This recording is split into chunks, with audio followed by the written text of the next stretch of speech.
Y ahora vamos a continuar con la agenda de la tarde en este salón de ciberseguridad y para eso le voy a dar la bienvenida a Eli Fasca. Eli, quien nos va a dar la charla Ciberseguridad en el 2022. Eli es CEO de Soluciones Seguras, una de las empresas de ciberseguridad más reconocidas en Centroamérica. Con más de 20 años en la industria, ha sido instructor, conferencista, autor y entrevistado en múltiples medios. Ha sido presidente de Capatec, la Cámara Panameña de Tecnología, y de la Estrategia Panamá Hub Digital. Eli, bienvenido al Tech Day. Les recuerdo que desde el app pueden hacer preguntas para que las hagamos cuando termina su presentación. Adelante. Gracias, Marcelo. Escaleras de ese lado. Buenas tardes a todos. Siempre es difícil estar después del almuerzo. No voy a hacer chistes, pero ya se los conocen todos. ¿Qué es lo que quiero hablar ahora? ¿Qué significa para nosotros ciberseguridad en el 2022? Y es algo que todo el año hemos estado pensando y averiguando después de la pandemia. ¿Qué es lo que tenemos que tomar en consideración? ¿Qué ha cambiado? ¿Cómo va a seguir el resto? No soy adivino, no sé el futuro, pero sí sé lo que estamos viendo y las tendencias que vamos a tener que seguir poniendo la atención. Entonces, un poco de las consideraciones, hablar un poco también geomundialmente lo que está pasando y hablar de tal vez qué asegurar. Y como es una charla pequeña, la idea es que se lleven algunas de los puntos importantes. No voy a entrar en detalle, por lo menos no creo que voy a entrar en detalle en casi nada.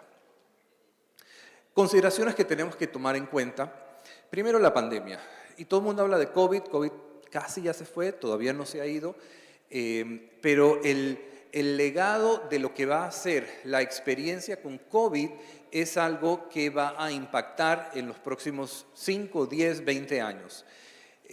La transformación digital, el mayor impulsor de la transformación digital fue COVID y forzó a que las empresas comiencen a habilitar el teletrabajo, comiencen a cambiar la forma en que tienen sus procedimientos. El e-commerce en Panamá y en el resto del mundo despegó mucho. Si tenían acciones en Amazon, hicieron mucha plata. Y las plataformas de la nube también se están comenzando a usar aún más para evitar esa dependencia en los lugares físicos. Pero la transformación digital es también un arma de doble filo, porque estamos dándole a nuestros usuarios muchas diferentes maneras de comunicarse con nosotros. Tenemos nueva página web, tenemos chat, tenemos aplicación móvil, tenemos todo esto, pero eso también se convierte en diferentes puertas de entrada a nuestros sistemas y que tenemos que protegerlos. Entonces, esta gran cantidad de nuevas maneras de comunicarnos, vamos a ver cómo protegerlas, y las empresas se dieron cuenta de que entonces tienen que conectar a sus usuarios que ya no están en la oficina, tienen que detectar las amenazas que no saben de dónde vienen, no saben cómo saber si la amenaza está en la nube, en la casa del empleado, en el cibercafé, en la oficina, etc. Y si la llegas a detectar, cómo te proteges de esa amenaza, cómo respondes a ella y tener tu escenario de continuidad de negocio totalmente adaptado a, y ayer lo oí, no a la nueva realidad, sino a la próxima realidad. Porque ningún escenario de continuidad de negocio podía decir que por 2 años íbamos a estar en la casa. Pero ahora ya lo tenemos que poner dentro de una de las posibilidades de que alguien decida, tal vez no nos encerraron, pero van a haber más de una empresa que ha decidido, en Panamá todavía no ha pasado, pero va a decidir, ¿sabes qué? Yo ya no necesito una oficina, yo voy a ser totalmente digital y voy a estar todo el tiempo remoto y voy a tener un salón de reuniones que se lo tienen que pelear para venir acá. Entonces, esos escenarios de continuidad de negocio tienen que adaptarse a lo que estamos viviendo. Un pantallazo, nosotros publicamos mensualmente algunos datos de los que están pasando en ataques y estadísticas de Panamá y de la región. Si uno compara el 2021 con el 2022, de 600 pasamos a 1.300 ataques semanales por organización, o sea que más del doble. Un ataque es algo que está siempre como la bulla normal de Internet, pero definitivamente que cuando se duplica ya no es normal, ya sabemos que algo nuevo está pasando. Los sectores más atacados del país siempre son gobierno y finanzas. Sin embargo, normalmente el sector de finanzas recibe mucho más ataques que el sector de gobierno. y hemos visto un cambio. Y ahora les comento sobre esos cambios, por qué pensamos que están pasando y de dónde vienen los ataques. Los ataques normalmente vienen de Estados Unidos porque están muy cercanos a nosotros, también porque la mayoría de los proxies que usan los atacantes está allá. Y después tenemos Panamá, obviamente, Ecuador, China, pero alguien que casi no salía antes era Rusia. Y Rusia pasó de 0, algo por ciento a 2% o más. Y eso es otra de las implicaciones geomundiales que les traigo para comentar. Este aumento exponencial de ataques mundiales es fácil de explicarlo. Tenemos una guerra pasando en Rusia y Ucrania. Rusia invadió a Ucrania, no hay otra manera de decirlo. ¿Y dónde está la mayor cantidad de atacantes mundialmente? En población es en Rusia. En agresividad antes era Corea del Norte. Pero ahora, si ustedes seguían las noticias, la primera semana del ataque de Rusia salió Conti, que se pensaba que tenía relación con el gobierno ruso. Salió Conti a decir, el que ataque a Rusia se mete con nosotros. Entonces ya ahí vemos que hay una relación directa entre ese grupo de ransomware y el gobierno de Rusia, y sigue impactando esto. Entonces, ¿qué es lo que tenemos que hacer? ¿O qué es lo que recomendamos que se haga? Actualizar y parchar todo sistema que está público, todo sistema de software crítico, y ese parcheo es sorprendente, pero todavía no todo el mundo lo hace. Cerrar las puertas de entrada y de salida de la red. Y hay muchas puertas de entrada que no son necesarias y hay muchas salidas que tampoco son necesarias. Entonces, esa revisión, ese inventario de lo que tenemos y de lo que de verdad necesitamos es importante, y hay que prepararse para ransomwares y para wipers. Y hace 4 años, en realidad 6 años, ransomware iba subiendo y después ransomware bajó. Subió ahora otra vez por las criptomonedas, porque ahora se pueden monetizar, pero más aún, ahora estamos viendo wipers. Y los wipers no buscan un ataque, no buscan monetizar el ataque, buscan causar la mayor cantidad de destrucción. Entonces, con un wiper no hay negociar, no hay tratar de descifrar, perdiste los datos. ¿Y cuál es la preparación? La preparación es tener backup de todo y saber cómo restaurarlo. Y agilizar esos planes de respuesta. Bloquear IP no necesariamente es apropiado. Este slide lo tengo hace 2 años, 3 años, igualito. ¿Cuál es el costo del daño de un ataque? Y la respuesta para mí es que no me importa el dinero. Siempre todas las gráficas en Estados Unidos dicen que el costo es de $1 millón, $2 millones, etcétera, etcétera, etcétera. El costo es la reputación y la operación de la empresa. Cuando hay un ataque de ransomware exitoso, tú tienes un mínimo de 3 días que tienes a toda la empresa fuera. Tú tienes una pérdida de datos que no sabes si los vas a recuperar, que no sabes cuánto tiempo te va a tomar recuperarlos. Tienes pérdida de confianza de los clientes y de la moral del personal de la empresa. Entonces, nunca hay que verlo como un costo monetario, hay que verlo como un costo real de la empresa que puede afectar a largo plazo la viabilidad de la empresa. La ciberseguridad está en todas partes. Esto no es comercial, no le voy a hablar de eso. Pero sí les hablo un poco de Costa Rica. Asumo que todo el mundo aquí sabe lo que pasó en Costa Rica, o por lo menos piensa que sabe lo que pasó. Costa Rica fue víctima del ataque cibernético más grande de Latinoamérica en la historia. No creo que estoy exagerando, creo que lo estoy diciendo bien. Conti logró tomar control de 800 servidores del Ministerio de Hacienda, totalmente cerró y cifró esos servidores, aun cuando el gobierno había dicho que no tenían datos, pero sí cerraron el Ministerio de Hacienda. El Ministerio de Hacienda tuvo la aplicación de importación y exportación del país totalmente abajo por 2 semanas. Significaba que no podía entrar un alfiler al país. Nosotros tenemos oficina en Costa Rica, no pudimos importar muchos equipos a clientes y todo el mundo entendió, pero el país se paralizó en la importación y exportación. Eso no es normal. Y después regresaron a un método de hacerlo por papel. Entonces se pueden imaginar las colas que había, el tiempo de demora que había. ¿Qué otra cosa no funcionaba? La declaración de impuestos. Entonces, las personas que debían impuestos atrasados ahora deberían estar muy contentos. Aunque lo que oigo es que restauraron una parte de los datos porque lo descargaron de lo que publicó Conti. Imagínense al nivel. Entonces, no estar preparados con la copia de respaldo es sumamente grave. Y lo peor es que la Caja del Seguro Social en febrero de este año dijo, bueno, a mí no me pasó nada, aunque alguien reportó que la Caja del Seguro Social estaba vulnerada, dijeron, no, yo estoy bien. 2 meses después, nuevo hackeo en la Caja del Seguro Social, la madrugada del martes, del 31 de mayo. Yo me acuerdo porque estaba dando una charla de seguridad en Guatemala ese día pasaron a usar de expedientes digitales a expedientes en papel. Entonces, la restauración, la recuperación es probablemente lo más importante. De que les puede caer un ataque, les puede caer, pero hay que poder recuperarse. Entonces, algunas de las cosas que uno tiene que tomar en consideración. La nube cada vez la estamos usando más. ¿Por qué la usamos? Porque nos dimos cuenta que ir a la oficina a veces no podemos, que hay una escalabilidad que queremos tener en la nube y porque tenemos el presupuesto. Porque estrictamente hablando, la nube normalmente es más cara que los servidores en premisa. El que dice que no, no les está dando la pantalla completa. Hay que considerar cuáles proyectos realmente tienen que migrarse a la nube. Hay muchos que se pueden quedar en premisas sin ningún problema. Y hay que considerar que ustedes no van a ser los encargados de darle esa seguridad. Es un modelo de seguridad compartida, que eso lo tengo en otro slide, es un modelo de seguridad compartida donde ustedes están asumiendo una responsabilidad que a veces no se dan cuenta. Hay que tener cuidado con Shadow IT. Shadow IT son todos esos servicios que no los ejerció el departamento de tecnología de la empresa, pero la gente los comienza a usar porque son gratis, porque son fáciles de usar, porque les gustó, porque un amigo les dijo.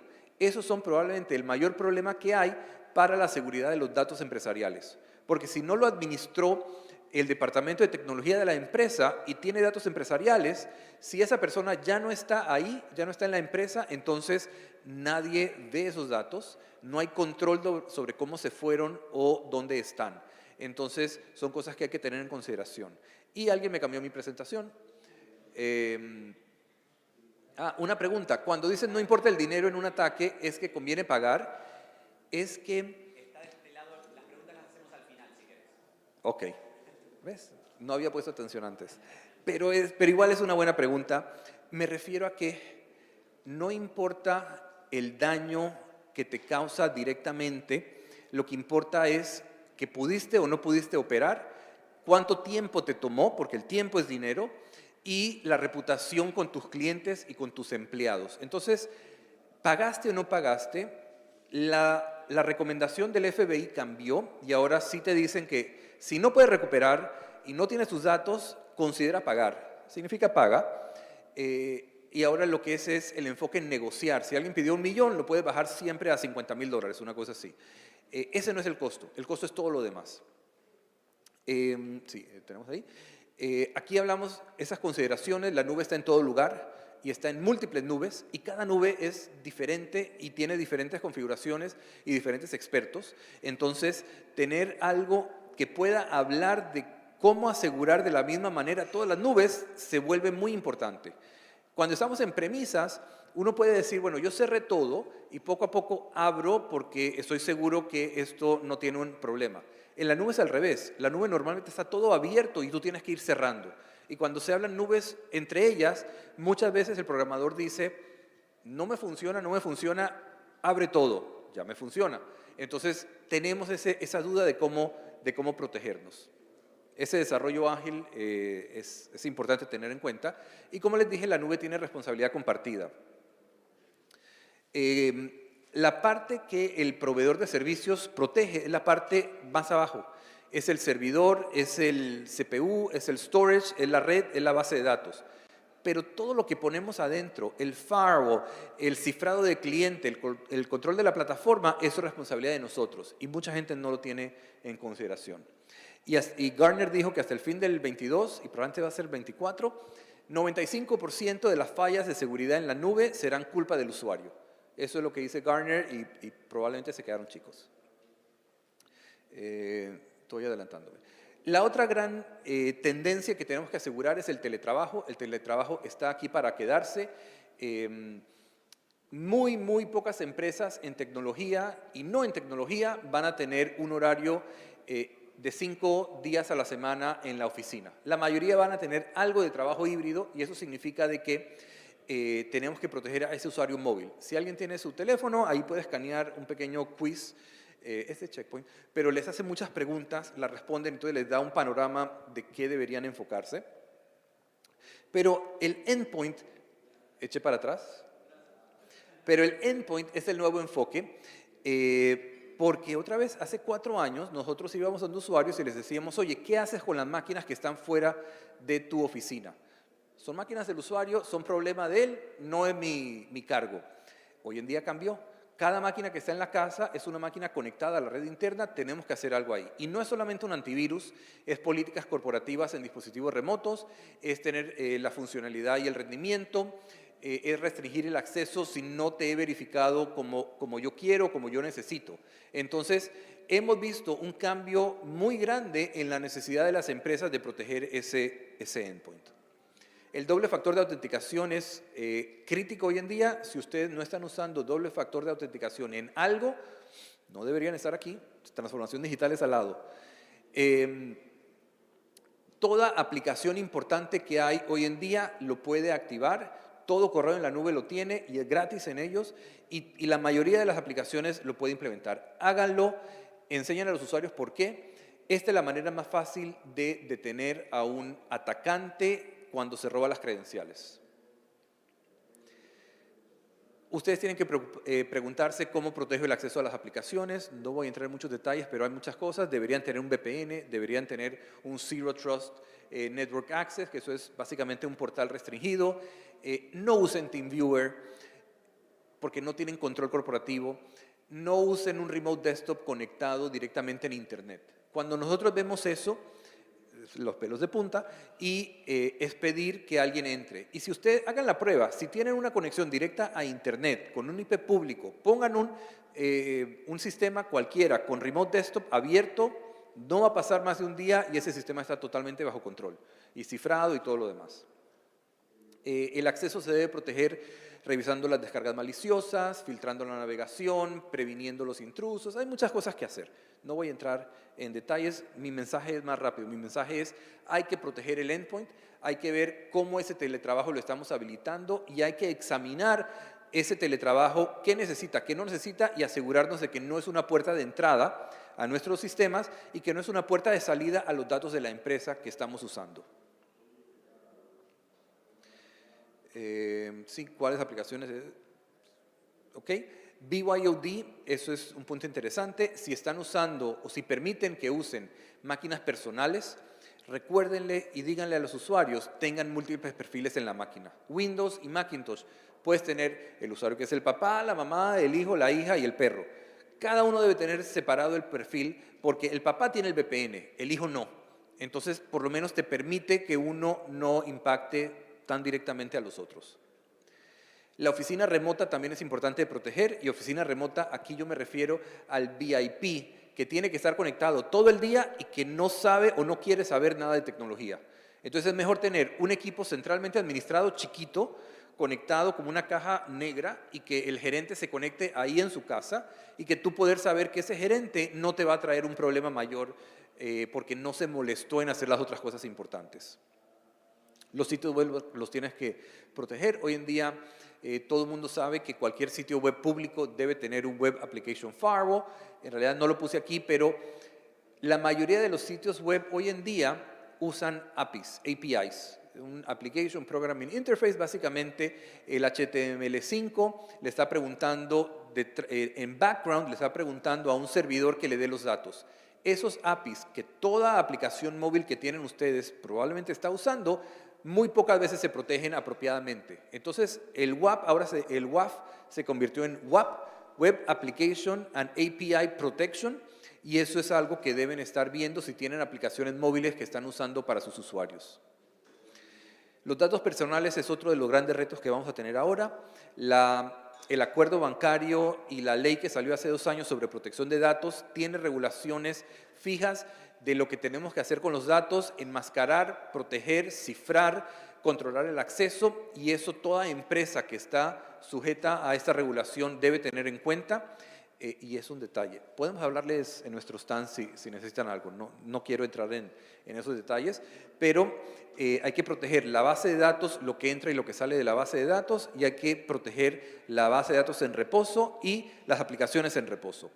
Algunas otras cosas que estamos viendo es IT Asset Management. El parque informático de toda empresa es un secreto. ¿A qué me refiero? Si yo les pregunto a ustedes, ¿saben exactamente cuántas máquinas tienen de usuarios? ¿Y cuántos servidores tienen? ¿Y cuántas máquinas virtuales tienen? El que me diga que sí lo sabe, o está mintiendo, o es un poquito ingenuo. Entonces, muy poca gente lo sabe, tiene un dominio control de su red. Eso también es posible. Pero eso es muy difícil y es muy importante, porque tenemos muchas herramientas de seguridad, no sabemos si las herramientas están cubriendo todo lo que queremos, no sabemos cuando tenemos nuevos equipos en nuestras redes o nuevas máquinas virtuales en nuestras redes y qué tenemos corriendo sobre ellas. Entonces, esto lo vemos como algo muy importante. Yo normalmente voy a ferias de ciberseguridad. En la última que estuve era una de las grandes enfoques, IT Asset Management relacionado a ciberseguridad. Muy interesante. Monitoreo es muy importante hoy en día. Una auditoría simple, inteligente, que no te tome más de 4 horas a la semana es lo que deberías apuntar. Y en conclusión, deberían hacer ejercicios de ciberseguridad, estar preparados si les está pasando algo, cómo reaccionar. Los endpoints son muy importantes ahora, hoy en día, el doble factor de autenticación, el uso de la nube, qué se necesita, qué no, proteger sus sitios web y monitorear sus sistemas y su inventario. Esas son algunas de las cosas que veo para ciberseguridad en el 2022 y en adelante. Y por último, hagan los ejercicios ahora mismo. Pregúntense qué pasa si me atacan, qué pasa si me cae un ransomware, qué pasa si perdí mi data center, cómo reacciono, y le digo expectativas claras a mis usuarios. Si pasa un ataque, esto es como yo voy a responder y esto es el tiempo que me va a tomar responder, para que no esté sonando el teléfono y todo el mundo gritándote, pero no me dijiste que eso podía pasar. Te dije y estoy siguiendo mi plan de recuperación de desastres. Con eso les doy las gracias y ahora me pueden poner preguntas si quieren. Y gracias otra vez. Muy bien, muchas gracias, Eli. Un aplauso antes de las preguntas, por favor. Excelente situación de ciberseguridad en el 2022. Tenemos una nueva pregunta. La pregunta habla sobre penalidades para ciberdelitos. Ese es el resumen de lo que dice ahí. Hay cláusulas dentro de las regulaciones penales que incluyen ciberdelitos. Básicamente hay que tratarlo como un delito normal aplicado a la cibertecnología, y hay una fiscalía especializada en delitos de la propiedad intelectual y ciberdelitos. Entonces ellos son los que se encargan, pero el acoso es un delito, el robo de información es un delito, todo es un delito. ¿Cómo lo hiciste? Eso es la discreción y no es necesario tener una ley tan específica. Sí la hay, está en proceso de evaluarse y de regularse, pero la fiscalía existe. Y con eso, excelente. muchas gracias otra vez. Muchas gracias.